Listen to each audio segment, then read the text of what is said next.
नमस्कार दोस्तों, मैं प्रताप और आप देख रहे हैं भोजपुरी यूपी बिहार। बिहार के मुख्यमंत्री नीतीश कुमार के फिर से एनडीए में शामिल होने के कयास लगाए जा रहे हैं। इस बीच गुरुवार को जदयू के राष्ट्रीय अध्यक्ष राजीव रंजन उर्फ ललन सिंह अपने एक बयान से उन सभी अटकलों पर विराम लगाते हुए कहते हैं, जदयू अध्यक्ष ने कहा कि मुख्यमंत्री की नीतीश कुमार की भाजपा से कभी नजदीकियां नहीं बढ़ेंगी।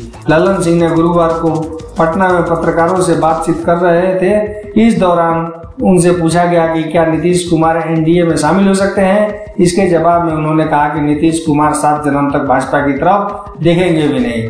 इसके बाद जदयू अध्यक्ष ललन सिंह ने पत्रकारों से पूछा कि भाजपा ने जो वादे किए थे क्या वे पूरा किया है। ललन सिंह ने कहा कि भाजपाई बस कानाफूसी करते हैं, इसके अलावा वो क्या काम करते हैं। उन्होंने कहा ऐसी बातों को स्पष्ट करते हुए भाजपा से नीतीश कुमार की कभी भी नजदीकियां नहीं बढ़ेंगी।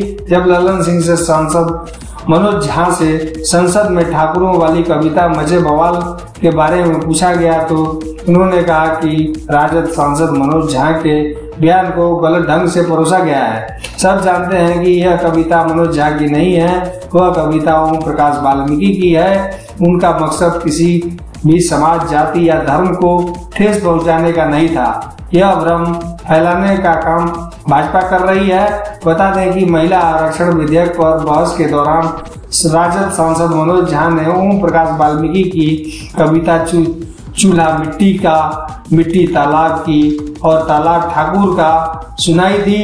इस पर करीब एक हफ्ते से बिहार की राजनीति में हंगामा शुरू हो गया है। दोस्तों, वीडियो को लाइक करें, चैनल पर हैं तो सब्सक्राइब जरूर करें और अपनी राय कमेंट बॉक्स में जरूर दें।